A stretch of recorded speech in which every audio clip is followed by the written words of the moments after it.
நேராக நாம் கடந்து செல்லலாம். எலியாவின் தேவன் நம் தேவன் என்கிற அந்த தொடர் போதனையிலிருந்து உங்கள் மத்தியிலே இன்னைக்கு நான் பேச விரும்புகிறேன். 1 ராஜாக்களின் புஸ்தகம் 20ஆம் அதிகாரம். இந்த 20ஆம் அதிகாரம் ஒரு முக்கியமான ஒரு வேத பகுதி. இந்த வேத பகுதியில் பார்த்தீங்கன்னா, சீரியாவின் ராஜாவாகிய பெனதாத்திற்கும் இஸ்ரவேலின் ராஜாவாகிய ஆகாப் ராஜாவுக்கும் இடையில நடந்த ஒரு சண்டையை, ஒரு யுத்தத்தை, ஒரு வரலாற்று யுத்தத்தை நம்ம பார்க்க போகிறோம். அல்லேலூயா. இந்த 20ஆம் அதிகாரத்தில் எலியாவை பற்றியோ எலிசாவை பற்றியோ நம்ம பார்ப்பது கிடையாது. அதில் இல்லை. எசபேலினுடைய கோபம் தணிந்திருக்கிறதை நம்ம பார்க்கலாம். அவர் போன அதிகாரங்களை எல்லாம் 18, 19ஆம் அதிகாரத்திலெல்லாம் நம்ம பார்த்தோம். எலியாவை துரத்தினால், தீர்க்கதரிசிகளை, ஆண்டவருடைய தீர்க்கதரிசிகளை, உண்மையான தீர்க்கதரிசிலாம் கொலை செய்தால், விரட்டி அடித்தால், துன்புறுத்தினால், அந்த மாதிரி சம்பவங்களெல்லாம் இப்போ கடந்த நாட்களெல்லாம் பார்த்தோம். ஆனால் இப்போ அவளுடைய கோபங்கள் தணிந்திருக்கிறதை இந்த அத்தியாயத்தில் நம்மளால் என்ன செய்ய முடியும்? பார்க்க முடியும். அதே போல் அந்த தீர்க்கதரிசிகளுக்கு எதிரான துன்புறுத்தல்களும் தனியே தொடங்கி இருக்கிறது என்று நான் சொன்னேன். அது நல்லது. தேசத்தில் கொஞ்சம் லைட்டாக அப்படியே அமைதி நிலவ ஆரம்பிச்சது. பார்த்தீங்கன்னா ஒரு அளவுக்கு, ஏன்னா ஜனங்களெல்லாம் கர்த்தரே தெய்வம் என்று அவரை வணங்கி அவரை தொழுது கொண்டதுனால ஓரளவுக்கு கர்த்தர் தன்னுடைய கோபத்தை தனித்தும் அவர் வைத்திருந்தார் என்றும் நம்ம பார்க்க முடியும். இதுக்கு இடையில பார்த்தீங்கன்னா 2 பேருக்கும் இடைப்பட்ட ஒரு சண்டை வருது. இந்த யுத்தங்கள் வருகிறது. இந்த யுத்தத்தில் பார்த்தீங்கன்னா 2 தடவை சீரியாவின் ராஜாவாகிய பெனதாத் இஸ்ரவேலுக்கு விரோதமாக, ஆகாப் ராஜாவுக்கு விரோதமாக யுத்தம் பண்ண வரும்போது 2 முறையும் ஆகாப் ராஜா ஜெயிக்கிறார், வெற்றி பெறுகிறத நம்ம பார்க்க முடியும். அல்லேலூயா. நான் அப்படியே உங்களுக்கு அந்த ஒவ்வொரு வசனமாக வாசித்து சில கதை போல் சொன்னேன்னு சொன்னால், இதில் ஒரு அடுத்த ஸ்கிப் பண்ணி வேற ஒரு சப்ஜெக்ட் போகலான்னு பார்த்தேன். ஆனால் இது ரெகுலராக படிச்சுட்டு தியானிச்சுட்டு இருக்கிறதுனால இந்த சாப்டரை என்னால் என்ன செய்யலை, விட முடியல. இதில் சில கண்டென்ட் எனக்கு கிடச்சிது. உங்களோடு கூட பேசும்படி கர்த்தர் என்னோடு கூட இடைப்பட்ட சில கண்டென்ட்டான விஷயங்கள் இதில் இருக்கிறதுனால இதை குறித்து உங்கள் மத்தியிலே பேச வேண்டும் என்று நான் ஏவப்பட்டபடினாலே நான் பேசுகிறேன். பாருங்க, அதாவது முதல் வசனத்தை நீங்கள் படிங்க, பார்க்கலாம். முதல் வசனத்தை படித்து பாருங்க. சீரியாவின் ராஜாவாகிய பெனதாத் தன் சேனைகளை எல்லாம் கூட்டி கொண்டு போய் சமாரியாவை முற்றுகை போட்டு அதன் மேல் யுத்தம் பண்ணினான். அவனோடு 32 ராஜாக்கள் இருந்ததும் அல்லாமல் குதிரைகளும் ரதங்களும் இருந்தது என்று நம்ம பார்க்கிறோம். பெனதாத் ராஜாவோடு கூட 32 ராஜாக்கள் இருந்ததாக இந்த முதல் வசனத்தில் நாம் பார்க்கிறோம். அப்படிதானே? அவன் அந்த ராஜாக்களை எல்லாம் கூட்டிகிட்டு போய் இஸ்ரவேலின் தலைநகரமாகிய சமாரியாவை முற்றுகை போட்டு அங்கிருந்து இஸ்ரவேலின் ராஜாவாகிய ஆகாப் ராஜாவுக்கு சில அச்சுறுத்தலான வார்த்தைகளை அவன் பேசுகிறான். அச்சுறுத்தலான வார்த்தைகளை பேசினான். ஆகாப் ராஜா பதறும்படியாய், மக்கள் பதறும்படியாய் சில காரியத்தை அவன் பேசுகிறதை நம்ம பார்க்கிறோம். தாவீது ராஜா இருந்த நாட்களிலே இந்த சீரியர்கள் எல்லாம் என்ன செய்யல, கப்பு சிப்புன்னு அடங்கி இருந்தாங்க. தாவீதோடு கூட கர்த்தர் இருந்தார். அல்லேலூயா. அவனை சுற்றி இருக்கிற எல்லா ஜனங்களையும் அடக்கி ஆண்டார் தாவீது ராஜா. ஒருத்தனும் நாவை என்ன செய்யல, அசைக்க முடியல.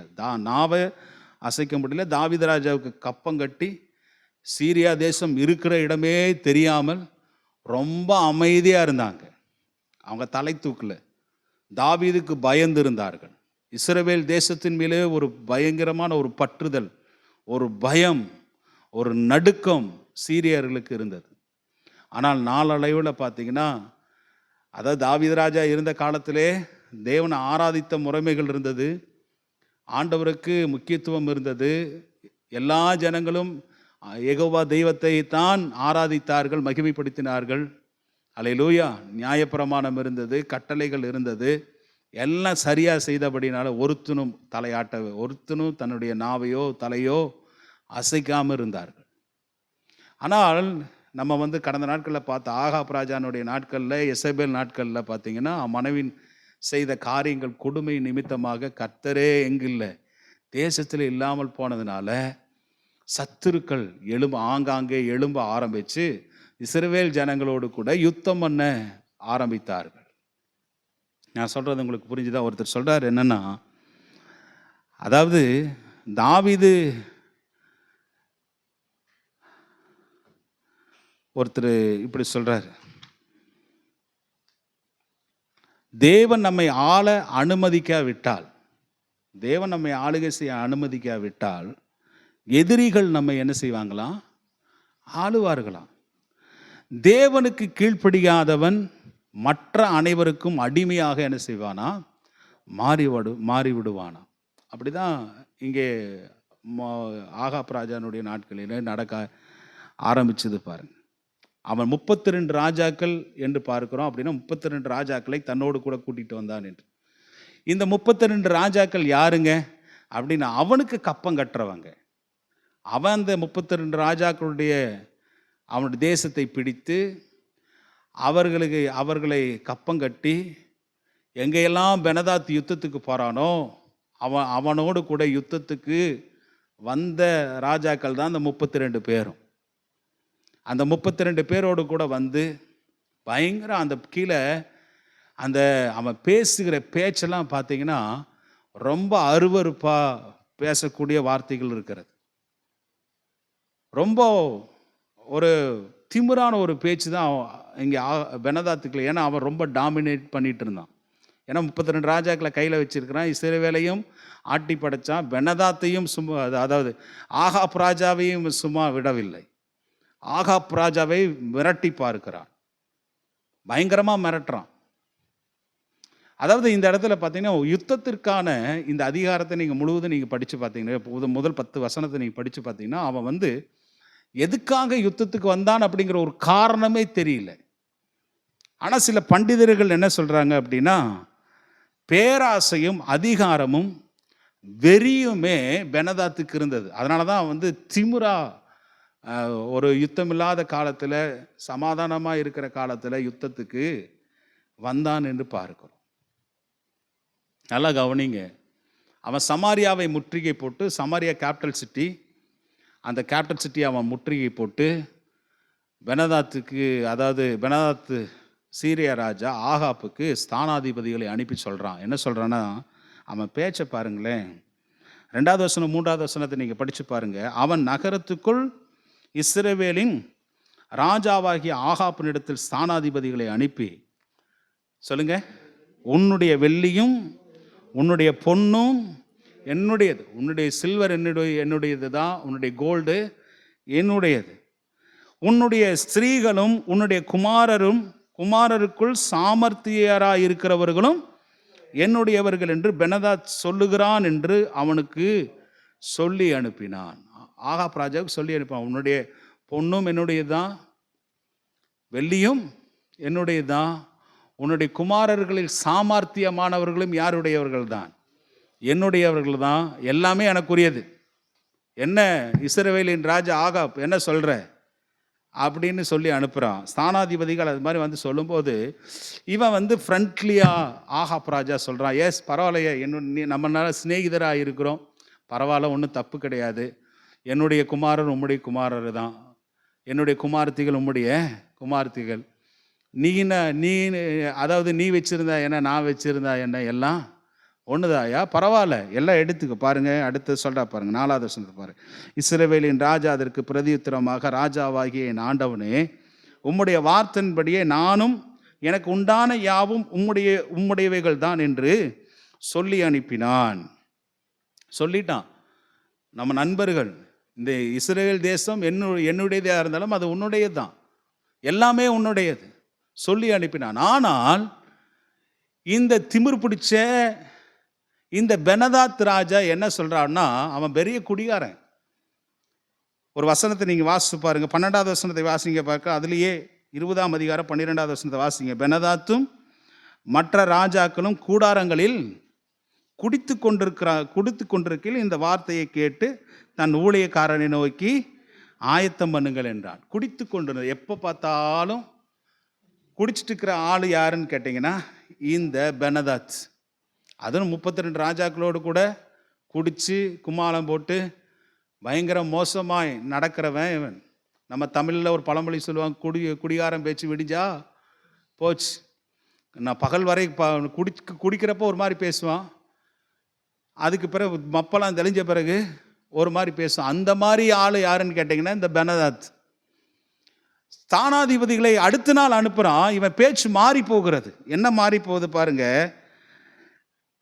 5வது வசனத்தை பாருங்க. அந்த ஸ்தானாதிபதிகள் திரும்பவும் வந்து பெனதாத் சொல்லுகிறது என்னவென்றால், உன் வெள்ளியையும் உன் பொன்னையும் உன் ஸ்திரீகளையும் உன் குமாரர்களையும் எனக்கு கொடுக்க வேண்டும் என்று உமக்கு சொல்லி அனுப்பினேன். அது கரெக்ட். நான் சொன்னேன், நீயும் பரவாயில்ல அக்செப்ட் பண்ண, பரவாயில்ல என்னுடையதெல்லாம் உன்னுடையதான் சொல்லி அனுப்பிட்ட. இருந்தாலும் அது எனக்கு கொஞ்சம் நீ சொன்னதில் எனக்கு கொஞ்சம் திருப்தியாக இல்லை. அதில் என்ன சொல்கிறது, அதில் நீ சொன்ன வார்த்தையில் எனக்கு ஒரு நம்ம தமிழில் சொல்லுவோம்ல, அதில் எனக்கு ஒரு கெத்து இல்லை. அதனால் நான் வேறு மாதிரி சொல்கிறேன், வேறு மாதிரி விஷயத்தை சொல்கிறேன், உனக்கு கோபம் வர்றதுக்காக நான் சொல்கிறேன் அப்படின்னு திரும்ப என்ன செய்கிறான், வார்த்தைகளை வேறு மாதிரி சொல்லி அனுப்புகிறான்னு பாருங்கள். என்ன சொல்கிறான்னா, அந்த வசனத்தை வாசிங்க.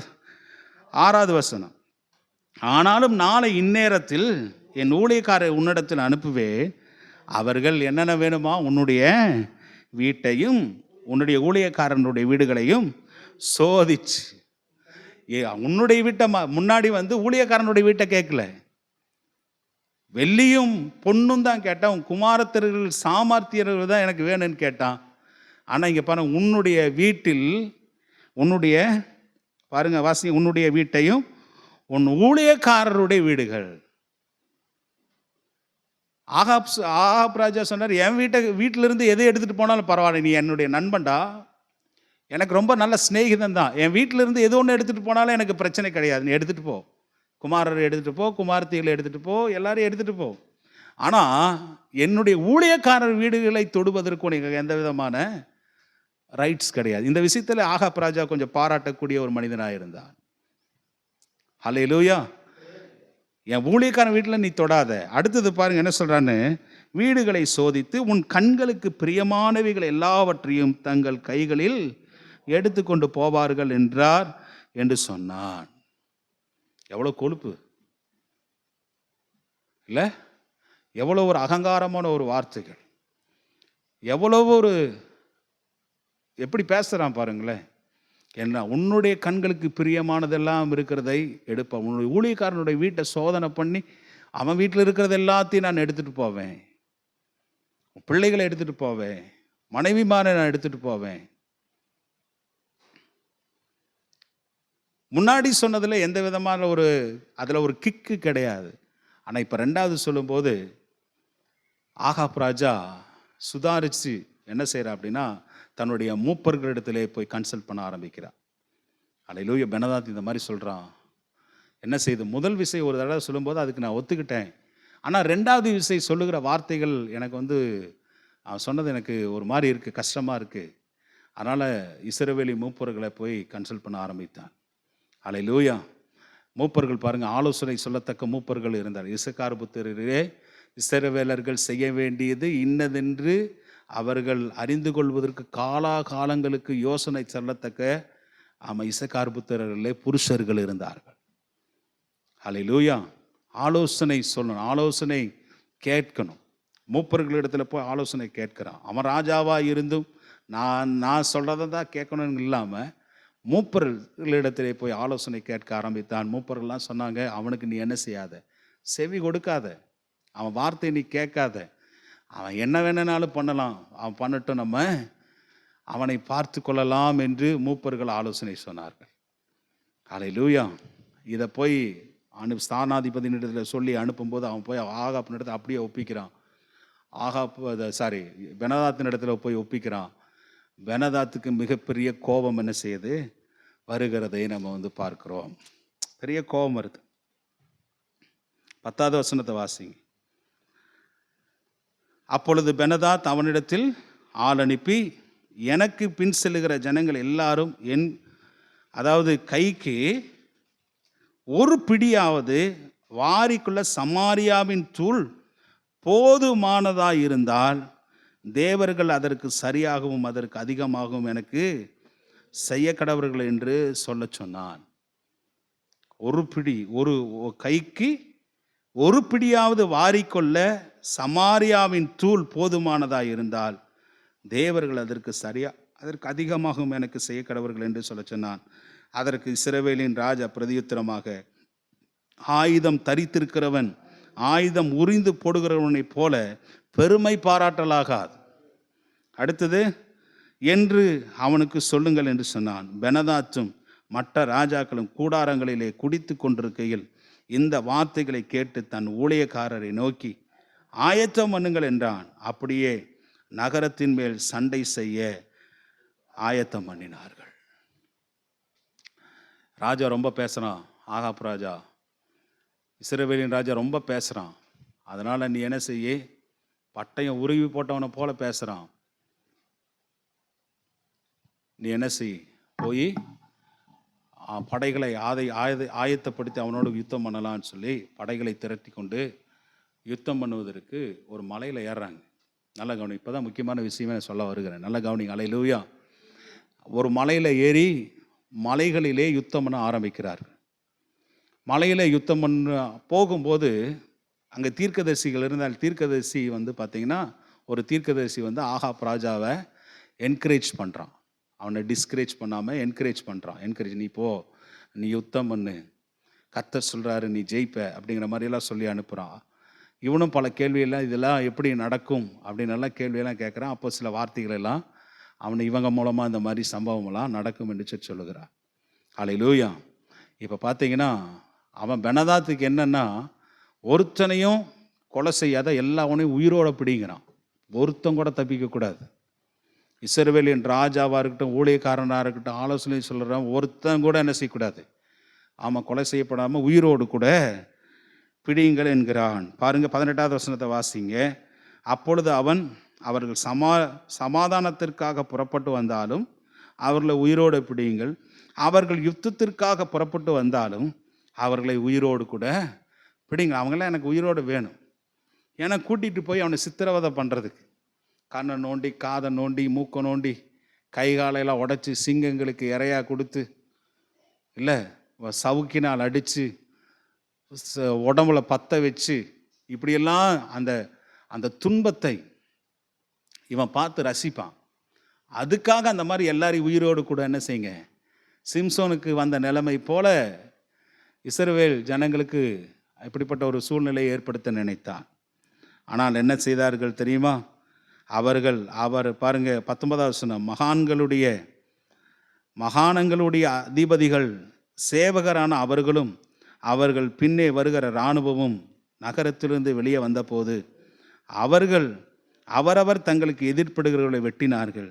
சீரியர் முறிந்தோடி போனார்கள், இஸ்ரவேலர் அவர்களை துரத்தினார்கள். சீரியாவின் ராஜாவாகிய பெனதாத் குதிரையின் மேல் ஏறி சில குதிரை வீரரோடு கூட தப்பி ஓடிட்டான். இஸ்ரவேல் ஜனங்களுக்கு முன்பதாக நிற்க முடியல. ஏன்னா இந்த அகங்காரமான பேச்சு பார்த்தீங்கன்னா இதெல்லாம் கர்த்தர் பார்த்தார். இல்லை, இவனுக்கு விரோதமான, இப்போ தான் தேசம் ஸ்மூத்தாக போக ஆரம்பிச்சிருக்கிறது. திரும்பவும் அதாவது அவங்க தேவனை தேட ஆரம்பிச்சிருக்கிறாங்க. இந்த இடத்துல பார்த்தீங்கன்னா எலியாவுக்கு வேலையே இல்லை. எலியா ஒரு சமாதானமாக ஒரு இடத்துல இருக்கிறார். ஜனங்கள் கொஞ்சம் கொஞ்சமாய் மாற ஆரம்பித்திருக்கிறது. தேசத்திலே தீர்க்கதரிசிகள் கொலை செய்கிறது இல்லை, தீர்க்கதரிசிகள் வார்த்தைகளுக்கு செவி கொடுக்கிற காரியங்கள் வர ஆரம்பித்திருக்கிறது. அல்லேலூயா. இந்த நேரத்தில் கர்த்தர் பார்த்து என்ன செய்யல, சும்மா இருக்கல. கர்த்தர் ஆகாப்புக்கு என்ன செய்தார்? ஆமாம், வெற்றியை கொடுத்தார் என்று பார்க்கிறோம். சரி, இதோ இருக்கட்டும். இவன் தோத்து போய் குதிரையின் மேலே தப்பிச்சு சில ராஜாக்களோடும் மக்களோடு ஓடி போனான். பார்த்தீங்களா, பெனதாத்து அவன் ஊருக்கு போயிட்டான். ஊருக்கு போகும்போது நல்லா கவனிங்க, ஊருக்கு போன பிறகு அவனுடைய ஊழியக்காரரெல்லாம் பேசுகிறாங்க. என்ன பேசுகிறாங்க அப்படின்னா, ராஜாவே, நம்ம வந்து மலை மேலே யுத்தம் பண்ணினதுனால தான் நம்ம தோற்று போயிட்டோம். என்ன, எது மேலே யுத்தம் பண்ணோம்? மலையில் யுத்தம் பண்ணதுனால நம்ம தோத்துட்டோம். நம்ம சமவெளியில் சமமான ஒரு பூமியில் நம்ம யுத்தம் பண்ணியிருந்தா நம்ம ஜெயிக்கிறதுக்கு நிறைய வாய்ப்பு, நம்ம ஜெயித்திருப்போம், இப்படி பின்னிட்டு வந்திருக்க மாட்டோம் என்று அவனுக்கு ஊழியக்காரர்கள் எல்லாம் பெனதாத்துக்கு ஆலோசனை கொடுக்குறாங்க. சொன்னாங்க, அப்படி சொல்கிறாங்க. ஏன் அப்படின்னா, அந்த அதாவது சீரியாவினுடைய ஜனங்கள் எல்லாம் பார்த்தீங்க, என்ன அவனுடைய கற்பனையில், அவனுடைய எண்ணங்களிலே, அவனுடைய சிந்தனைகளில் என்ன இருந்தது அப்படின்னா, இஸ்ரவேல் ஜனங்கள் ஆராதிக்கிற தேவன் மலை தேவர்கள் என்று நினைத்தார்களாம். நான் சொல்கிறது உங்களுக்கு புரிஞ்சுதா? அந்த வசனத்தை நீங்கள் வாசித்து பாருங்கள், சொல்கிறது ரொம்ப காமெடியாக இருக்கும். 22வது வசனம், பின்பு அந்த தீர்க்கதரிசி இஸ்ரவேலின் ராஜாவினிடத்தில் வந்து அவனை நோக்கி, வாசிங்க. கவனித்து பாரும், மறு வருஷத்தில் சீரியாவின் ராஜா உமக்கு விரோதமாக, அடுத்த வருஷம், இந்த வருஷம் அவன் ஒன்று விட்டுட்டு போயிட்டான், ஆனால் திரும்பவும் பயங்கரமான ஒரு படையோடு கூட வருவான். அடுத்த வசனத்தை வாசி. சீரியாவின் ராஜாவினுடைய ஊழியக்காரர் அவனை பார்த்து, அவர்களுடைய தேவர்கள் மலை தேவர்கள், அதனால் அவர்கள் நம்மை மேற்கொண்டார்கள், நாம் அவர்களுடைய சமபூமியிலே யுத்தம் பண்ணினால் நல்லது, அப்பொழுது அவர்களை மேற்கொள்ளுவது நிச்சயம் என்றார். இந்த வசனத்தை நான் உங்களோடு கூட கொஞ்சம் அழுத்தி பேச பாருங்க. என்ன அவனுடைய கற்பனைகள் என்ன இருந்தது? மலையில் நம்ம வந்து யுத்தம் பண்ணதுனால நம்ம தோற்று போயிட்டோம். இவனுடைய தற்பான தேவனை, யெகோவா தெய்வத்தை குறித்ததான அறியாமையை அவன் இந்த இடத்துல சொல்லுகிறதையே வந்து பார்க்கிறோம். ஏன்னா நம்முடைய தேவன் தேவர்கள் என்கிறான். அப்படிதான் வாசி, தேவர்கள், அவர்களுடைய தேவர்கள் மலை தேவர்கள். வாசிங்க 23வது வசனம். சீரியாவின் ராஜாவுடைய ஊழியக்காரர் அவனை பார்த்து, அவருடைய தேவர்கள் மலை தேவர்கள். அந்த மலையில் நம்ம சண்டை போட்டதுனால தான், யுத்தம் பண்ணதுனால நம்ம தோத்துட்டோம். சமபூமியில் நீங்கள் நம்ம சண்டை போட்டிருந்தோம்னா, யுத்தம் பண்ணியிருந்தோம்னா, நிச்சயமாய் ஜெயம் நமக்கு தான். அப்போ அவனுடைய எல்லாரும் நமக்கு அடிமையாக இருப்பார்கள் என்று அவங்க அப்படி அவரை யெகோவா தெய்வத்தை பற்றின அறியாமையை அவர்கள் பேசினார் என்று பார்க்கிறோம். அல்லேலூயா. எல்லா கரங்களை உயர்த்தி சொல்லுங்களே, அல்லேலூயா. ஆமாம். இப்போ என்னன்னா, அதாவது நல்லா கவனிங்க, இவங்க சொன்ன அந்த விஷயத்துக்கு நம்ம வரலாம். இப்போ என்னன்னா, அவன் என்ன சொல்கிறான்னா, மலை தேவர்கள் அப்படிங்கிற, மலை தேவர்கள் அறியாமையினாலே அவன் சொல்கிறான் பாருங்க. அந்த காலத்தில் இருந்த உலக மக்கள், இஸ்ரவேல் தேசத்தை தவிர சீரியர்கள், பிலிஸ்தியர்கள் மற்றவங்களெல்லாம் அவங்களுடைய எண்ணத்தில் பார்த்திங்கன்னா காணப்படாத ஒரு சக்திகள் மேலே அவங்க நம்பிக்கொண்டிருந்தார்கள். நிறைய விஷயங்களை நம்பிக்கொண்டிருந்தாங்க. காணப்படாத ஒரு சக்தி ஒன்று இருக்குது, அது மேலே நம்பிக்கை வச்சுருந்தாங்க. அந்த சக்திகளெல்லாம் எங்கே இருக்கும் அப்படின்னா மலைகளிலே இருக்கும் என்று அவர்களுடைய அபிப்பிராயம் இருந்தது. இன்றைக்கி நம்முடைய தேவன் மலைகளுக்கு மாத்திர தேவன் இல்லைங்க. நம்முடைய தேவன் பள்ளத்தாக்குக்கும் தேவன், சமவெளிக்கும் நம்முடைய தேவன். அல்லேலூயா. இங்கே சொல்கிற விஷயம் என்னென்ன, தேவர்கள் என்று சொல்லுகிறான். ஆனால் தேவர்கள் என்கிற விஷயம் தவறான ஒரு விஷயம். நமக்கு ஒரே ஒரு தெய்வம் உண்டு. அல்லேலூயா. அந்த வசனத்தை நீங்கள் வாசித்து பாருங்க. உபாகமத்தின் புஸ்தகம் 6ஆம் அதிகாரம் 4வது வசனத்தை நீங்கள் வாசிங்க. உபாகமத்தின் புஸ்தகம் 6ஆம் அதிகாரம் 4வது வசனத்தை நீங்கள் படிச்சு பாருங்க, பார்க்கலாம். இஸ்ரவேலே கேள், நம்முடைய தேவனாகிய கர்த்தர் ஒருவரே கர்த்தர். இஸ்ரவேலே நீ கேள், நம்முடைய தேவனாகிய கர்த்தர் ஒருவரே கர்த்தர். அல்லேலூயா. நமக்கு தேவர்கள் இல்லைங்க. இந்த உலகத்தில் இருக்கிற மக்களுக்கு தான் தேவர்கள் நிறையா உண்டு. 3,30,00,000 தெய்வர்கள் என்று சொல்லுவாங்க. இல்லை, அவங்களுக்கு தான் உண்டு. நமக்கு ஒரே ஒரு தேவன் உண்டு, அவர் பிதாவாகிய தேவன், அவர் யெகோவா தேவன் என்று நம்ம வந்து பார்க்கிறோம். அல்லேலூயா. ஆமாம். ஆனால் அவர்கள் யெகோவா தேவனை பற்றி மிகுந்த அறியாமையினாலே அப்படி பேசினார்கள். யெகோவா தேவன் அநேகன் தேவன் அல்ல, அதாவது மலை தேவர்கள் என்று அவங்க சொன்னாங்க. மலை தேவர்களும் அல்ல. ஆமே. இஸ்ரவேலே கேள், நம்முடைய தேவனாய் கர்த்தர் ஒருவரே கர்த்தர், அவர் மலைகளின் தேவன் மட்டுமே என்று இவங்க கூறினார்கள் என்று பார்க்கிறோம். அவங்க அது அப்படின்னா என்னன்னா, மலையில் மட்டும்தான் அந்த கடவுளுக்கு சக்தி இருக்கு. மலையில் மட்டும்தான் அந்த கடவுளுக்கு சக்தி இருக்கு, கீழே எல்லாம் சக்தி இல்லை. இன்னைக்கு உலகத்தில் இருக்கிற அநேகர் என்ன நினச்சிக்கிட்டாங்க, இன்னைக்கு இருக்கிற நம்ம இந்தியா தேசத்தில் யாருக்கணும் மற்ற இருக்கட்டும், இன்றைக்கி நிறைய பேர் இன்றைக்கி எங்கே போகிறாங்க, மலைக்கு தான் நிறைய பேர் போகிறாங்க. அப்படி தானே? நிறைய பேர் மலைக்கு அங்கே தான் கடவுள் இருக்கிறாரு, அங்கே தான் சக்தி இருக்குது அப்படின்னு நிறைய பேர் போக ஆரம்பிச்சிருக்கிறாங்க. அவங்க அறியாமையினால் செய்கிறாங்க. நம்முடைய தேவன் அப்படி அல்ல. நம்முடைய தேவன் எங்கும் நிறைந்தவர். ஹல்லேலூயா. அவர் மலைகளுக்கு மாத்திரம் தேவன் அல்ல, நம்முடைய தேவன் பள்ளத்தாக்குக்கும் தேவனாய் இருக்கிறார். நம்முடைய தேவன் மலைகளுக்கும் பள்ளத்தாக்குக்கும் மாத்திரம் தேவன் அல்ல. நம்முடைய தேவன் எப்படிப்பட்டவர் அப்படின்னா, எல்லா இடங்களிலும் ஒரே நேரத்தில் வியாபித்திருக்கிறவர். ஹல்லேலூயா. எல்லா இடங்களிலும் இருப்பார். இந்த சபையிலையும் ஆராதனை நடத்தின இங்கேயும் இருப்பார், வேறொரு சபையிலையும் கர்த்தர் இருப்பார். எல்லா இடங்களிலும் இருப்பார். அவன் இங்கிருந்து வெளிநாடுகளிலும் கர்த்தர் இருப்பார், ஆப்பிரிக்கா நாட்டிலையும் இருப்பார், ஐரோப்பியா நாட்டிலும் இருப்பார். ஒரே டைமில் எல்லா இடங்களிலும் பிரசன்னமாக இருக்கிற ஒரே கர்த்தர் நம்முடைய தேவன் மாத்திரமே. தாவீது சொல்றார், ஆண்டவரே நம்முடைய ஆவிக்கு மறைவா நான் எங்கே போவேன்? நான் வானத்தில் ஏறினாலும் வானத்தில் நான் இருக்கேன், நான் பாதாளத்துக்கு போனாலும் நீரே அங்கே இருக்கிறீர். நான் எங்கே போனாலும் உம்முடைய ஆவிக்கு மறைவாய் என்னால் ஒன்றும் செய்ய முடியாது. அவர் சர்வ வியாபகர், அவர் சர்வ வல்லமையுள்ள தேவன், எல்லா இடங்களிலும் வியாபித்திருக்கிறவர். ஏதோ மலைகளுக்கு மாத்திரம் என்னுடைய தேவன் அல்ல. ஹல்லேலூயா. அந்த மலை உண்டாக்கினதே அவர் தாங்க. ஆமென். வானங்களை உண்டாக்கினவர் அவர் தான், வானாதி வானங்களை உண்டாக்கினவர் அவர் தான், சூரிய சந்திர நட்சத்திரங்களை உண்டாக்கினவர் அவர் தான். என் தேவனாய் கர்த்தர் எல்லா இடங்களிலும் ஊடுருவி நிரப்புகிறவர். ஏதோ ஒரு இடத்துல மாத்திரமல்ல. என் தேவன் என்னை தேடி அந்த மலைக்கு வாங்க, இந்த மலைக்கு வாங்க, அந்த ஆற்றுக்கு வாங்க, இந்த ஆற்றுக்கு வாங்கன்னு சொல்லுகிற கர்த்தர் அல்ல.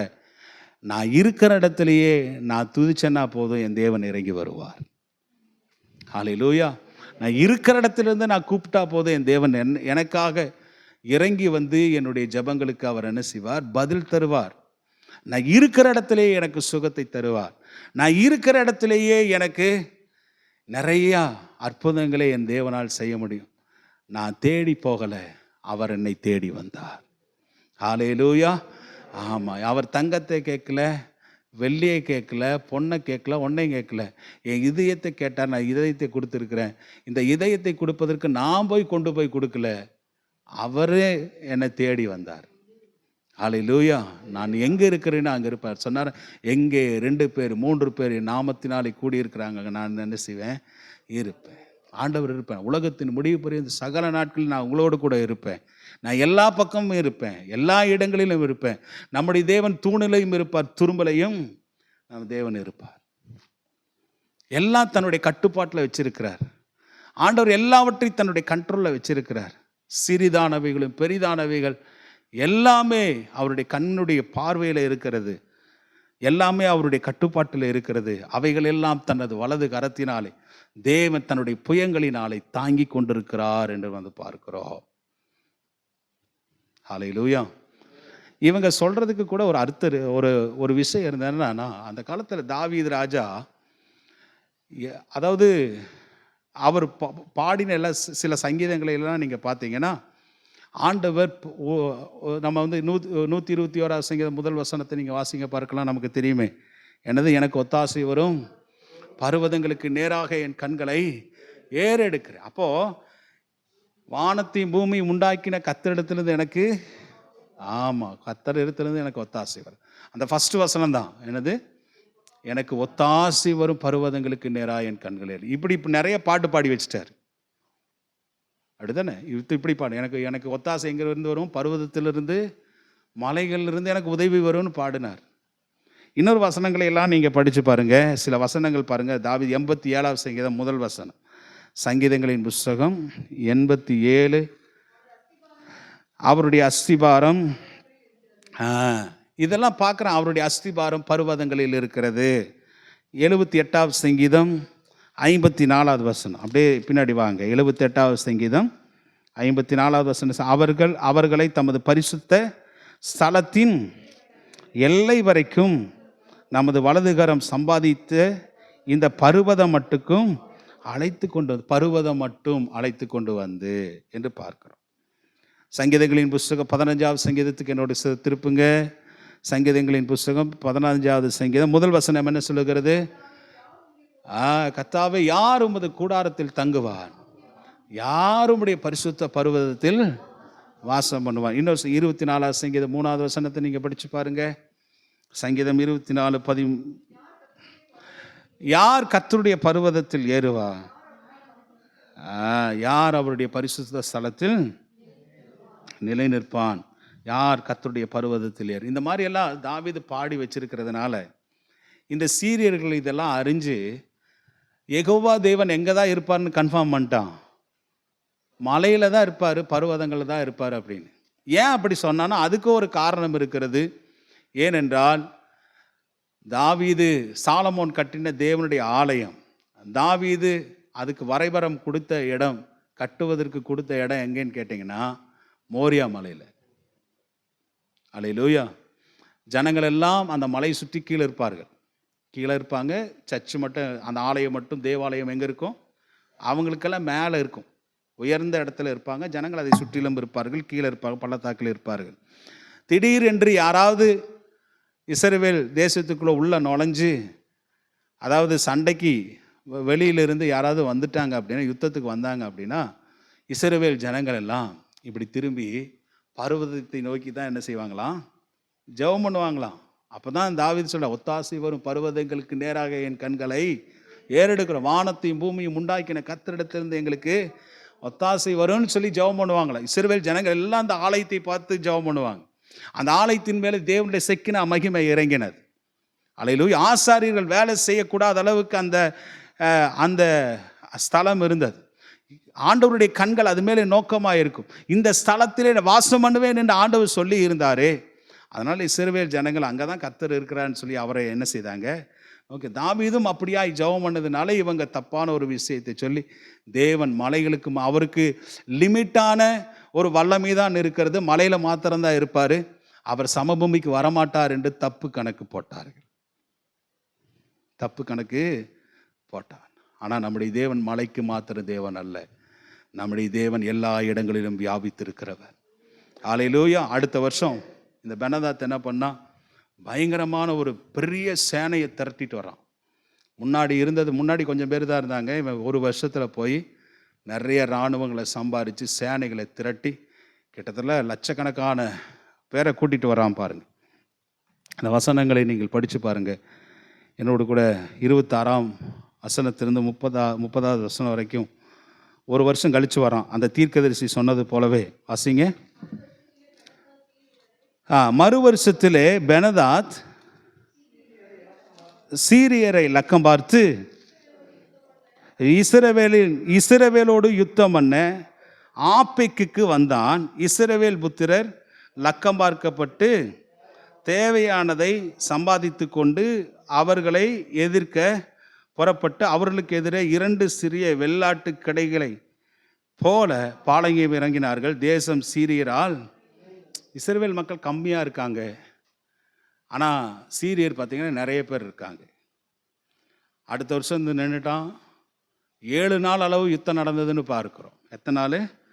7 நாள் அளவு. 28வது வருஷம். அப்பொழுது தேவனுடைய மனுஷன் ஒருவன் வந்து இஸ்ரவேலின் ராஜாவை பார்த்து, கர்த்தர் பள்ளத்தாக்குகளின் தேவனாயிராமல் மலைகளின் தேவனாய் இருக்கிறார் என்று சீரியர் சொல்லி இருக்கிறபடினால் நான் இந்த ஏராளமான ஜனத்து கூட்டத்தை எல்லாம் உன் கையில் ஒப்பு கொடுத்தேன்.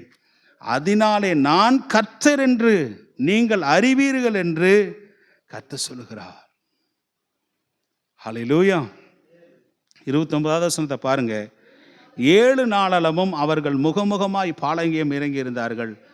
7ஆம் நாளில் யுத்தம் கலந்து இஸ்ரவேல் புத்திரர் ஒரே நாளிலே சீரியரில் 1,00,000 காலாட்களை மடங்கடித்தார்கள். ஹல்லேலூயா. 7 நாள் முகமுகமாக நின்று சண்டை போடுறாங்க இஸ்ரவேல் ஜனங்க. 7 நாளும் யுத்தம் நடக்கிறது. அந்த 7வது நாளில் பார்த்தீங்கன்னா லட்சக்கணக்கான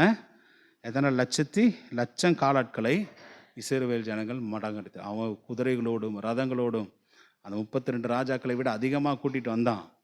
இஸ்ரவேல் ஜனங்களுக்கு முன்பதாக அவங்களால நிற்க முடியல. இதை ஏதோ ஆகாப் ஜெபம் பண்ணதுனால நடந்ததில்லை. தேவன் அவன் என்னைக்கு தேவனை நோக்கி ஆகாப் ராஜா கூப்பிட்டுருக்கானா? தீர்க்கதரிசிகளே மதிக்க மாட்டான். இங்கே அப்படி கூப்பிட்டதாகவும் இல்லை. ஆனால் கர்த்தர் இந்த இடத்துல அதாவது ஆகாப்புக்காக கர்த்தர் இந்த விஷயத்தை செய்யலை. இந்த விஷயத்தை யாருக்காக செய்தார்னா அவர் யார் என்பதை காண்பிப்பதற்காக ஆண்டவர் இந்த விஷயத்தை செய்தார்.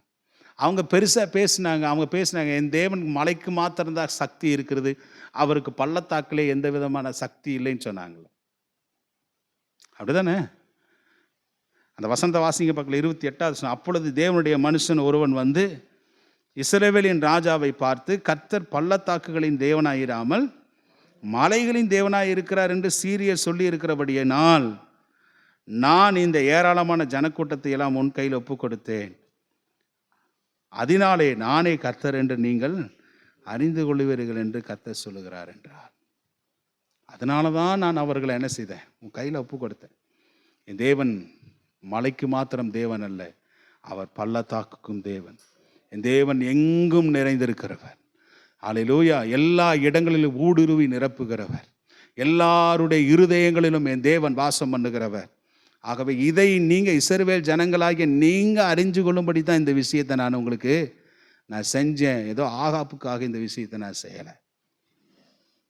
நல்லா கவனிங்க தேவஜனமே, நல்லா நம்ம இதை அண்டர்ஸ்டாண்ட் பண்ணணும். நம்முடைய தேவன் யார் என்பதை நீங்கள் புரிந்து வைத்திருக்க வேண்டும். நம்முடைய தேவன், நம்முடைய கர்த்தர் யார் என்பதை நீங்கள் அறிந்திருக்க வேண்டும். அவர் சர்வ வியாபகர். அல்லேலூயா. எல்லா இடங்களிலும் வியாபித்திருக்க. சாத்தானுக்கு அந்த மாதிரி பவர் கிடையாது. சாத்தானுக்கு அந்த மாதிரி ஒரு பவர் கிடையாது. அவன் ஒரே நேரத்தில் எல்லா இடங்களிலும் இருக்க முடியாது. ஆனால் யார் இருக்கலாம் அப்படின்னா அவனுடைய தூதர்கள் தான் இருப்பாங்க. அவனோடு கூட சேர்ந்து விழுந்து போன தூதர்கள் இருக்காங்க பார்த்தீங்களா? அவங்க தான் சிதறப்பட்டு அங்கே இங்கே எல்லா பக்கமும் இருக்கிறாங்க. நம்முடைய தேவன் ஒரே நேரத்தில் எல்லா இடங்களிலும் அவரால் மாத்திரம்தான் இருக்க முடியும். ஆமென். நீங்கள் எங்கு மரண பள்ளத்தாக்கில் நடந்தாலும் தேவரீர் என்னோடு கூட இருக்கிறீர். அல்லேலூயா. எங்கே கடல் கடியில் போய் நீங்கள் படுத்திருந்தாலும், யோனாவை கடல் கடியிலிருந்து தானே கர்த்தர் சந்திச்சார். மீனின் வயிற்றில் இருக்கும்போது கர்த்தர் சந்திச்சாரே. என் தேவன் எங்கும் இருப்பார், எங்கும் நிறைந்திருக்கிறவர். ஆமென். அவர் இருக்கிறவராகவே இருக்கிறவர்.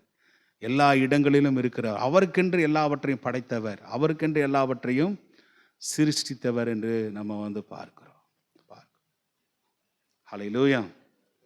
அதனால் நம்ம யோசேப்பு அதாவது போத்திபாரனுடைய அரண்மனையிலேருந்து ஒரு வார்த்தையை சொல்கிறார். என்னென்னா, என் தேவன் என்னை என்ன செய்கிறார் பார்க்கிறார்.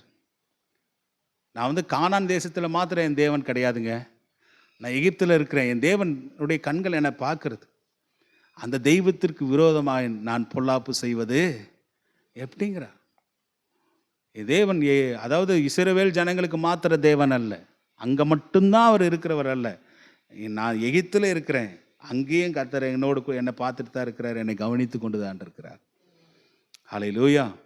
நம்ம நினைக்கிறோம் கர்த்தர் நம்ம எல்லா இடங்களிலும் வாசம் பண்ணுகிற ஒரே கர்த்தர். நம்முடைய எங்கிருந்து கர்த்தர் கூப்பிட்டாலும் நமக்கு நம்முடைய தேவன் ஒரு லிமிட் பவர் உள்ளவர் அல்ல. நம்முடைய தேவனுக்கு அன்லிமிட்டெட் பவர். ஹல்லேலூயா. ஆமாம். சாத்தானையும் அதாவது ஆண்டவருக்கு இருக்கிற பவரை ஒப்பிட்டு சொல்லுவாங்க. எப்படின்னா, நம்முடைய ஆண்டவருக்கு இருக்கிற அந்த ஸ்ட்ரென்த் யானை பலம் மாதிரி, சாத்தானுக்கு இருக்கிற பலம் எப்படி? அவனுக்கு பலன் இல்லைன்னு சொல்ல முடியாது. அவனுக்கு ஸ்ட்ரென்த் பலன் இருக்கிறது. அது எறும்பு போல ஒரு பலன். தேவனுக்கு முன்பதாக அவங்களால நிற்க முடியாத ஒரு பலன் இருக்கிறது என்று பார்க்கிறோம். ஹல்லேலூயா. அதாவது ஆகாப் ஒரு விஷயத்தை நான் முடிக்கிறேன் பாருங்க. ஆகாப் ராஜாவின் இடத்திலிருந்து அந்த பெனதாத் வெள்ளி பொண்ணு, அவன் வீட்டினுடைய உடைமைகள், அவன் வீட்டினுடைய சோதனை, ஊழியக்காரனுடைய வீட்டிலிருந்தெல்லாம் சோதனை பண்ணி எனக்கு உனக்கு கண்களுக்கு பிரியமானவைகள் எல்லாவற்றையும் எடுத்துக்கொள்ளுவான் என்று சொன்னார். பார்த்தீங்களா? சொன்னான்ல. அவன் சொன்னான். ஏன் அப்படின்னா, இந்த ஆகாப் ராஜா வெள்ளியும் பொண்ணு இந்த மாதிரி பல உயர்ந்த காரியங்களை எல்லாம் கொண்டு போய் இஸ்ரவேலின் தேவனை வணங்கவில்லை. அவன் என்ன பண்ணான் தெரியுமா? அவன் பாகாலுக்கு அதெல்லாம் கொடுத்தான். தாவீது சேர்த்து வச்ச அத்தனை பொருளெல்லாம் இருக்குல்ல, தங்கம் வெள்ளி, இதெல்லாம் ஆலயத்தை ஒரு பக்கம் கட்டினாங்க. அது எருசலேமில் இருக்குது. ஆனால் அவன் சவதரித்த மற்ற எல்லா விஷயங்களையும் சில பொருட்களெல்லாம் அவன் கர்த்தர், ஏன்னா வெள்ளியும் என்னுடையது பொண்ணும் என்னுடையதுன்னு கர்த்தர் சொல்கிறார். பூமியும் அதன் நிறைவும் குடிகளும் எல்லாமே கர்த்தருடையவைகள். ஆனால் அந்த கர்த்தருடையதை கொண்டு போய் பாகால் இடத்துல கொடுத்தான்னு இருக்கு. அதனால தான் சத்துருவை கர்த்தர் அனுப்பி அவங்ககிட்ட இருக்கிற பொண்ணை கேளு வெள்ளியை கேளுன்னு கர்த்தர் அனுப்பி விட்டாரா என்னன்னு தெரியல. அப்படி கூட இருந்திருக்கலாம். அப்படி கூட என்ன செய்திருக்கலாம்? இருந்திருக்கலாம். ஏன்னா இது பாருங்கள், ஓசியாவின் புஸ்தகத்துக்கு என்னோடு கூட வாங்க. இவன் அந்த மாதிரி செஞ்சான். அதை அதனால தான் அப்படி எழுதியிருக்கிறது. அந்த வேத பகுதியில் நீங்கள் படித்து பாருங்கள். என்னோடு கூட சேர்ந்து நீங்கள் படித்து ஓசியாவின் புஸ்தகத்துக்கு வாங்க. ஓசியாவின் புஸ்தகம் 2ஆம் அதிகாரம்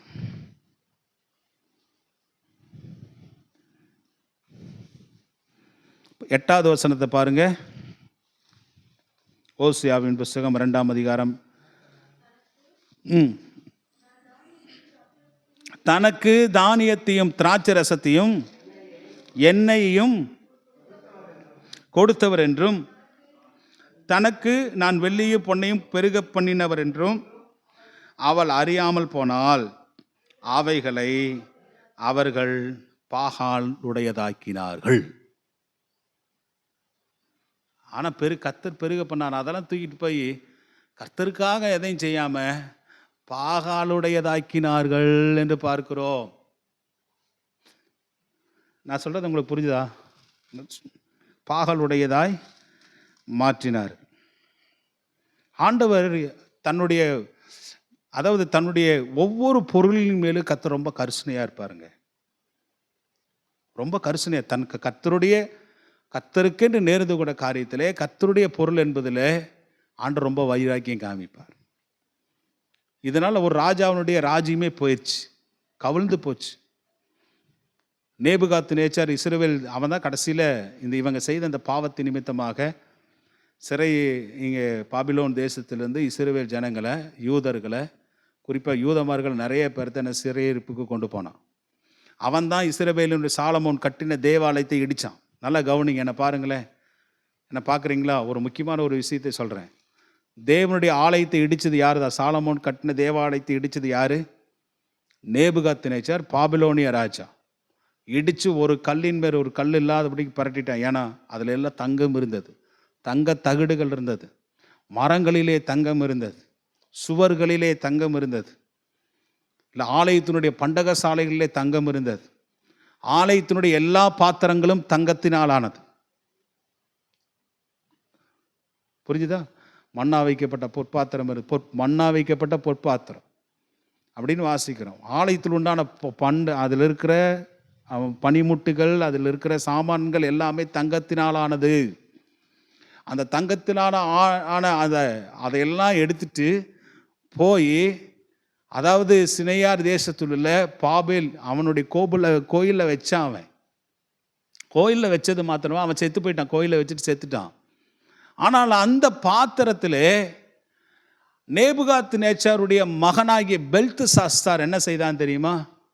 அவனும் அவனுடைய குடும்பத்தாரும் சிநேகிதர்களும் மண்ணா வைக்கப்பட்ட பாத்திரத்திலே, தேவனுடைய ஆலயத்திலே தேவன் மகிமைப்பட்ட அந்த பாத்திரத்திலே குடித்தார்கள், ட்ரிங்க்ஸ் பண்ணாங்கன்னு இருக்கு. என்னோட கூட சேர்ந்து திருப்பிக் கொள்ளுங்க. தானியேல் தீர்க்கதரிசன புஸ்தகம் 5ஆம் அதிகாரத்துக்கு வாங்க. 5ஆம் அதிகாரம் 23வது வசனத்திலிருந்து நீங்கள் படித்து பாருங்க. 23வது வசனத்திலிருந்து படிங்க. இங்கே பாருங்க, அந்த வசனம் சொல்லுது 5:23. 5:23.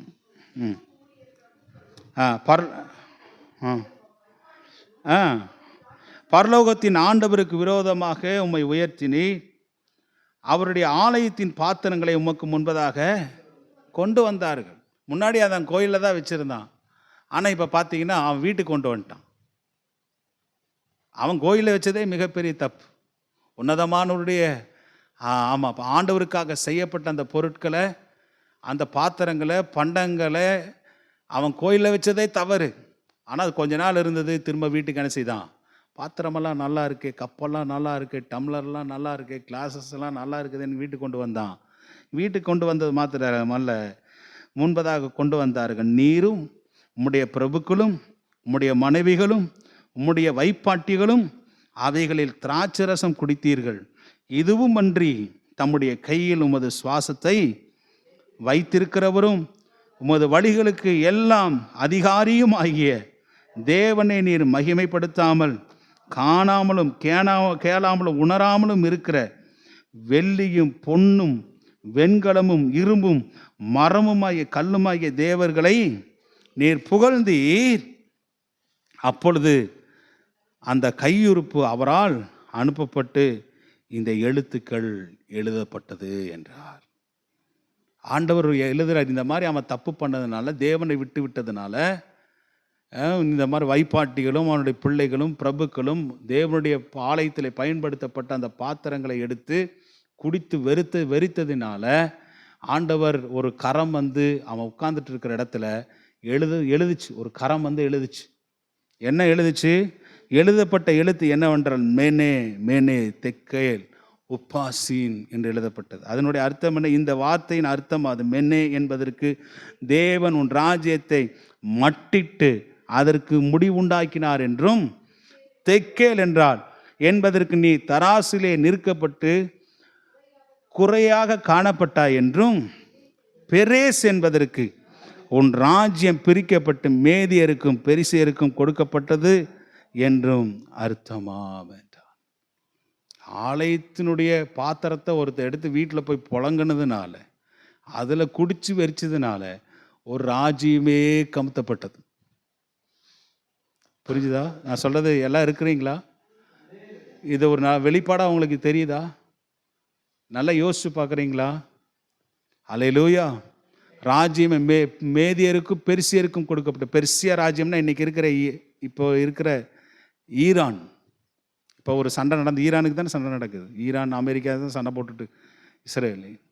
ஈரான் பெர்சியா நாடு. அந்த காலத்தில் அதுதான் ரொம்ப பெர்சியாவாக, இன்னைக்கு வரைக்கும் அதான் ஈரான், ஈராக், மேதிய பெர்சியா நாடு. நல்லா கவனிங்க. அவன் அந்த சாம்ராஜ்யத்தையே அவன் என்ன செய்தான்? இழக்க நேரிட்டது. அப்போது கர்த்தருடைய பாத்திரம் பாருங்க, எத்தனை வருஷம் கழித்து அந்த பாத்திரத்தின் மேலே கர்த்தர் எவ்வளோ பெரிய பட்டுதலாக இருந்தார். ஒரு சின்ன பாத்திரம் தான், ஆனால் அந்த பாத்திரத்தை எப்படி பயன்படுத்தணுமோ அப்படி பயன்படுத்தணும். அதில் என்ன ஊற்றணுமோ அதை தான் ஊற்றணும். அதை பயன்படுத்துகிற விதங்களை குறித்து கூட கர்த்தர் ஒரு ராஜ்யத்தையே கவிழ்த்து போட்டாருன்னா நம்முடைய தேவன் எப்படி அவருடைய பொருளை குறித்து எப்படி இருப்பார்? இந்த ஆகாப் ராஜா பாகாலுக்கு கொண்டு போய் அவைகளை எல்லாம் படைத்தான், கொண்டு போய் வச்சான். வெள்ளியும் பொன்னையும் பாகாலுடையதாக்கினான். எசபேலுக்கு கொடுத்தான், கர்த்தருடையதெல்லாம் கொண்டு போயிட்டு. அதனால அதான் அந்த மாதிரி கர்த்தர் என்ன செய்தார்? யுத்தம் பண்ண இறங்கி வந்தார். பாரு, யுத்தம் பண்ண இறங்கி வந்தார். அவன் இந்த மாதிரி தப்பு பண்ணான். ஆனால் திரும்ப கொஞ்சம் தேசம் சுகித்து திரும்புகிற நேரத்தில் அவன் பட்சத்தில் கர்த்தர் இருந்தபடினாலே 2 தடவையும் மலைகளுக்கு மாத்திரம் தேவன் அல்ல, பள்ளத்தாக்குங்க தேவனாக இருக்கிறார் என்று அந்த ஜனங்கள் உணர்ந்து கொள்ளும்படிக்கு தன்னுடைய வல்லமையை வெளிப்படுத்தி கர்த்தர் அவ்வளோ லட்சக்கணக்காய் வந்த அந்த சீரியா படைகளை கர்த்தர் முறியடித்தார் என்று பார்க்கிறோம். அல்லேலூயா. சில கீழே அந்த ஹிஸ்ட்ரி சம்பவத்தையெல்லாம் நீங்கள் படித்து பார்த்தீங்கன்னா, ஆகாப் வந்து வடிகட்டின திரும்ப முட்டாளாவே மாறிட்டார். என்ன அப்படின்னா, அந்த ஆத்பெக்கிலே ஒரு கிட்டத்தட்ட பார்த்தீங்கன்னா கொஞ்சம் பேர் தப்பிச்சு ஓடிட்டாங்க. அந்த இடத்துல ஓடுறாங்க. ஓடும்போது 27,000 பேர் தப்பிச்சு போகிறாங்க. 27,000 பேருக்கு மேலே தப்பிச்சு போகிறாங்க. அங்கே ஒரு மதில் ஒன்று இப்போ ஒரு பெருசாக கர்த்தர் இடியை பண்ணி விழப்பண்ணி, அது எப்படி இடிஞ்சதுன்னே தெரியல. அங்கே அவங்க மேலே விழுந்து, சீரியர் மேலே விழுந்து அந்த இஸ்ரவேல் ஜனங்களுக்காக கர்த்தர் அந்த இடத்துல யுத்தம் பண்ணுறார். யுத்தம் பண்ணி 27,000 பேர் செத்து போயிடுறாங்க. அங்கிருந்து ராஜா பெனதாத்து தப்பித்து போகிறான். அவனுடைய ஊழியக்காரரெல்லாம் சொல்கிறாங்க, நம்ம சமரசம் பேசுவதற்கு நம்ம எங்கே போயிடலாம், ஆகாப் ராஜா அவனிடத்துல போயிடலாம். ஏன்னா ஒரு வார்த்தை சொல்ல எனக்கு ரொம்ப பிடிச்ச ராஜா என்னென்னா, இஸ்ரவேலின் ராஜாக்கள் எல்லாரும் இரக்கம் உள்ளவர்கள் அப்படின்னு ஒரு வார்த்தை சொல்கிறான் பாருங்கள். அந்த வசனத்தை நீங்கள் படித்து பாருங்கள். 28வது வசனம், சாரி வாசி, அது மேலே இருக்கிற வசனம், 20ஆம் அதிகாரம் 31வது வசனம். அப்பொழுது அவன் ஊழியக்காரர் அவனை நோக்கி, இதோ இஸ்ரவேலின் வம்சத்து ராஜாக்கள் தயவுள்ள ராஜாக்கள் என்று கேட்டிருக்கிறோம். நாங்கள் ரட்டுக்களை எங்கள் அறைகளை கட்டி கயிறுகளை எங்கள் தலைகளில் சுற்றி கொண்டு இஸ்ரவேலின் ராஜாவினிடத்திற்கு போகும், ஒருவேளை உம்மை உயிரோடே வைப்பார் என்று சொல்லி என்ன செய்கிறாங்க. ஆமாங்க, இந்த இஸ்ரவேல் ராஜா எல்லாமே தாவீதை போல சாலமோனை போல நல்ல தயவுள்ள ராஜா. அவங்களுக்கு எவ்வளோ அழகான ஒரு பேரை கர்த்தர் கொடுத்துருக்கிறார். அதைத்தாங்க இந்த சத்துருக்கள் எல்லாம் மிஸ்யூஸ் பண்ணிக்கிறாங்க. அவங்க ஏன்னா அவன் கேட்டான் பார்த்தீங்கன்னா, கேட்டதுக்கு தயவாக தானே இறங்கி போனான். உன் மனைவி கொடு, உன் பிள்ளைகளை கொடு, உன்னுடைய வெள்ளி கொடு, எல்லாம் என்னுடையதுன்னு சொல்லும்போது இறங்கி போனான்ல ராஜா, தயவுள்ள ராஜா. ஒரு இடத்துல எலியா இவனுடைய பாவத்தை கண்டித்து உணர்த்தும் போது மனம் திரும்புகிறான், தன்னை தாழ்த்துகிறான். அப்படி ஒரு இரக்க குணமுள்ள ராஜாக்கள் அவங்க, எவ்வளோ பெரிய ஆட்களாக இருந்தாலும். இதை மிஸ்யூஸ் பண்ணுறான். இது மாதிரி போய் ஒரு மாதிரி வேஷம் மாதிரி போய் என்ன செய்கிறாங்க, ராஜான இடத்துல சொல்லும்போது அவன் கேட்குறான், இன்னும் பெனதாத் உயிரோடு இருக்கிறானா, என் சிநேகிதன் உயிரோடு கூட இருக்கிறானான். ஆனால் கடைசியில் அவன் தான் அவனை கொல்றான். இல்லை, நீ வாசி பாரு, 32 இரட்டை தங்கள் அறைகளை கட்டி கயிறுகளை தங்கள் தலைகளில் சுற்றி கொண்டு இஸ்ரவேலின் ராஜாவின் இடத்துல வந்து என்னை உயிரோடு வையுங்கள் என்று அது அடியானாகிய பெனதாத் விண்ணப்பம் பண்ணுகிறான் என்றான். அதற்கு அவன், இன்னும் அவன் உயிரோடே இருக்கிறானா, அவன் என் சகோதரன் என்றான். இல்லை, அவனுக்கு பாருங்க எவ்வளோ இரக்கம் குணம் வருவான். யுத்தம் பண்ணுவதற்கு 2 தடவை வந்தான், தேவனையே பரிகரித்தான், ராஜாவோடு கூட முகமுகமாக 7 நாள் யுத்தம் பண்ணினான். அப்படி இருந்தும் கூட அவனுக்கு தயவை பாராட்டுறான் பாருங்க. இஸ்ரவேலின் ராஜா தயவை பாராட்டினான்.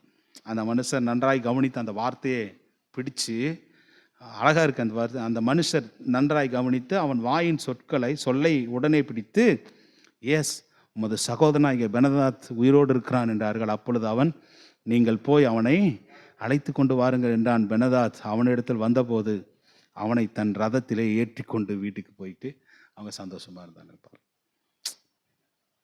பின்னாடி பாருங்க, அப்பொழுது பெனதாத் இவனை பார்த்து, என் தகப்பனார் கையில் பிடித்த பட்டணங்களை திரும்ப கொடுத்து விடுகிறேன். என் தகப்பன் சமாரியாவில் செய்தது போல நீரும் தமஸ்குவில் வீதிகளை உண்டாக்கி கொள்ளலாம் என்றான். அதற்கு அவன், இந்த உடன்படிக்கை செய்து நான் உண்மை அனுப்பிவிடுகிறேன் என்று சொல்லி அவனோட உடன்படிக்கை பண்ணி அவனை.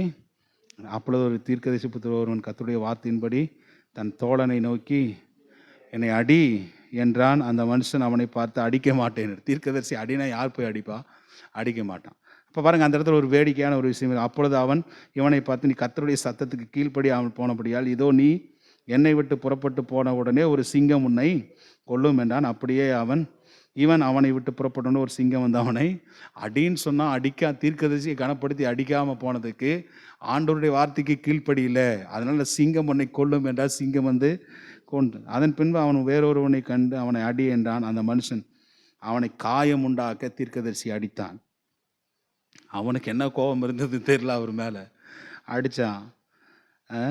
அப்பொழுது அந்த தீர்க்கதரிசி போய் தன் முகத்தின் மேல் சாம்பலை போட்டு வேஷம் மாறினவன் வழியிலே ராஜாவுக்கு ராஜா அவளியாய் வருகிற போது இவன் ராஜாவை பார்த்து கூப்பிட்டு, உமது அடியான் யுத்தத்தில் நின்ற போது ஒருவன் விலகி என்னிடத்தில் ஒருவனை கொண்டு வந்து, இந்த மனுஷனை பத்திரம் பண்ணு, இவன் தப்பிப்போனான், உன் பிராணனை அவன் பிராணனுக்கு ஈடாக இருக்கும் அல்லது ஒரு தாளந்து வெள்ளியை கொடுக்க வேண்டும் என்றான். ஆனாலும் உமது அடியான் இங்கும் அங்கும் அளவுலாக இருக்கும்போது அவன் போய்விட்டான் என்றான். இஸ்ரவேல் ராஜா அவனை பார்த்து, நீ சொன்ன தீர்ப்பின்படி ஆகும் என்றான். அப்பொழுது அவன் சீக்கிரமாய் தன் முகத்தின் மேலிருக்கும் சாம்பலை துடைத்து விட்டதினால் இஸ்ரவேலின் ராஜா அவன் தீர்க்கதரிசிகளில் ஒருவன் என்று அறிந்து கொண்டான். அப்பொழுது இவன் அவனை நோக்கி, சங்காரத்துக்கு நான் நியமித்த மனுஷனை உன் கையிலிருந்து தப்பி போகும்படி நீ விட்டபடினால் உன் பிராணன் அவன் பிராணனுக்கு ஈடாகும், உன் ஜனம் அவன் ஜனத்துக்கு ஈடாகவும் இருக்கும் என்று கர்த்தர் சொல்கிறார் என்றார். இதனால் இஸ்ரவேலின் ராஜா சலிப்பும் விசனமாய் தன் வீட்டிற்கு போக புறப்பட்டு சமாரியாவுக்கு போனான். ஈஸியாக ஆண்டவர் அவன் கையில் கொடுத்தாரு பெனதாத்தை. ஆனால் அவனை என்ன செய்யலை, உயிரோட சிநேகம் பாராட்டி அவன் சில லஞ்சமெல்லாம் பட்டணமெல்லாம் எங்கள் அப்பாவை பிடிச்ச பட்டணத்தைலாம் அவனுக்கு தரேன்னு சொன்னோன்னே வாங்கிட்டு இவன் மேலே அவனை சைன் பண்ணி அனுப்பி வச்சிட்டான். அவன் கையில் ஈஸியாக கொடுத்தேன், நீ அவனை கொன்று விட்டுருந்தீங்கன்னா உன் தேசம் உனக்கு நல்லா இருந்திருக்கும். நீ இந்த முட்டாள்தனமான காரியத்தை செய்ததுனால அவனும் அவனுடைய குமாரர்லாம் வந்து உன்னை என்ன பண்ணுவாங்க பாருன்னு சொல்லி அவனுக்கு பிறகு அவனுடைய குமாரன் ஆசகேல் வந்து மிகப்பெரிய விஷயங்களை எல்லாம் பண்ணான். ஆண்டவர் ஆல்ரெடி ஆசகேலை சீரியாவின் மேலே என்ன செய்தார், ராஜாவாக அபிஷேகம் பண்ணி வச்சுட்டார். யாருக்காக அப்படின்னா இந்த ஆகாப்புக்காகவும் அவனுடைய மனைவி எசபேலுக்காகவும். புரிஞ்சுதா? தேவன் எல்லாம் எது பண்ணினாலுமே எதையுமே ஒரு டிசைன் பண்ணி வச்சுருப்பார். ஆனால் சத்துருக்களை நம்ம நிர்மூலமாக்க வேண்டும். சத்துருக்களை நம்ம என்ன செய்யக்கூடாது, விட்டுவிடக்கூடாது என்பதை இதிலிருந்து நம்ம தெரிஞ்சுக்கிறோம். சரி, இன்னொரு கண்டென்ட் என்னென்னா, தேவனுடைய பாத்திரத்தை குறித்து சொன்னேன். அதே போல் இன்னொரு விஷயத்தை நான் சொன்னேன் என்னென்னா, நம்முடைய தேவன் மலைகள் லிமிட்டான கடவுள் கிடையாது. மலையில் மாத்திரம்தான் அவர் இருப்பார் இல்லை. நம்ம தேவன் சமபூமிக்கு மாத்திரம்தான் தேவன் அல்ல. என் தேவன் எங்கும் பிரசன்னாயராக இருக்கிறவர். அல்லேலூயா. ஆல் பிரசன்ஸ், எவ்ரிவேர், எல்லா இடங்களிலும் தேவன் பிரசன்னாக இருக்கு. நம்மளையெல்லாம் கர்த்தர் பார்க்குறாருங்க. அவர் உயர்ந்தவராக இருந்து தாழ்மை உள்ளவர்களை நோக்கி பார்க்கிறார் என்று பாரு. நம்ம சரீரத்தை மாக்கிறது பார்க்க, உன்னுடைய சிந்தனையில் என்ன இருக்குது, இருதயத்தில் என்ன இருக்குது, நீ என்ன பார்க்குற, என்ன செய்கிற, எல்லாத்தையும் தேவன் அறிகிறார். அல்லேலூயா. அதெல்லாம் நல்லதாக இருந்துச்சு, தேவனுடைய பார்வையில் நல்லதாக இருந்துச்சுன்னா கர்த்தர் நம்மை ஆஸ்வதிப்போம். ஆமென் சொல்லுங்க. அல்லேலூயா. கர்த்தர் நம்மை ஆஸ்வதிப்பாராக. நம்ம எல்லாரும் எழுந்திருக்கலாமா? எழுந்திருங்க பார்க்கலாம். எல்லாரும் கரங்களை உயர்த்தி கர்த்தரை நோக்கி ஸ்தோத்திரம் பண்ணலாம். ஸ்தோத்திரம், ஸ்தோத்திரம்.